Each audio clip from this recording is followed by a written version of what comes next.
আগে আপনারা এই মহোদয়ের বক্তব্যটা একটু শুনুন। এদেশে জুয়া, অনলাইন জুয়া এবং মাদকের বিরুদ্ধে জিরো টলারেন্স ঘোষণা করেছে। এবার একটু আপনাদেরকে সিনেমার কাহিনী দেখিয়ে নিয়ে আসি। আসন কেমন দিলাম রে? খুব ভালো ভাই, কিন্তু একটা জিনিস আমার মাথায় ঢুকলো না। সন্ত্রাস বন্ধ করলে আমরা তো বেকার হয়ে যাবো, খাবো কি? কেনাই কইছে সন্ত্রাস বন্ধ করুন? তাহলে সন্ত্রাস নির্মূল কমিটির চেয়ারম্যান হলেন কেন? জনগণকে কেন বললেন আর কোনো সন্ত্রাস করতে দেবো না? জনগণের রকম তোর মাথায় গোবর বাড়া। আমি কইছি আর কোনো হালারে সন্ত্রাস করবা দিব না, আমি নিজে করুন না কইছি। এইবারে আপনারা একটু নিউজটা একটু দেখুন। কক্সবাজারের যে একটা জামায়াতের আসন নাই, সেখানে সবগুলো হলো বিএনপির আসন, এবং কক্সবাজারে এক স্বরাষ্ট্রমন্ত্রী রয়েছে, তাহলে কক্সবাজার দিকে দিয়ে ইয়াবা ঢুকে কিভাবে? সে প্রশ্নটা আমি রাখি, আপনি উত্তর দিতে পারবেন? তাহলে মন্ত্রী, স্বরাষ্ট্রমন্ত্রী, তার এলাকা দিয়ে মাদক ঢুকে ইয়াবা ঢাকা পর্যন্ত আসে কিভাবে? সে প্রশ্নটা, তাহলে ওনারও পকেট হলো পার্সেন্টেজ আছে, নাহলে তো ইয়াবা ওইখান থেকে পর্যন্ত আসতে পারে না।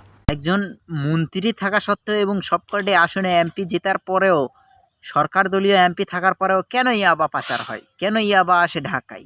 নিশ্চয় এই উপস্থাপক যেটি বলেছেন যে নিশ্চয় তাদের পকেটেও পার্সেন্টেজ ঢোকে, এটা তো অবশ্যই মানতেই হবে।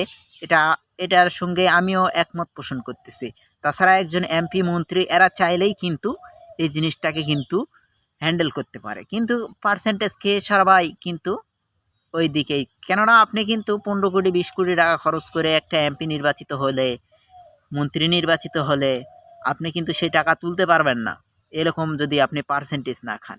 তাই নিজের আখলাক বদলান, সঠিক পথে ফিরে আসুন।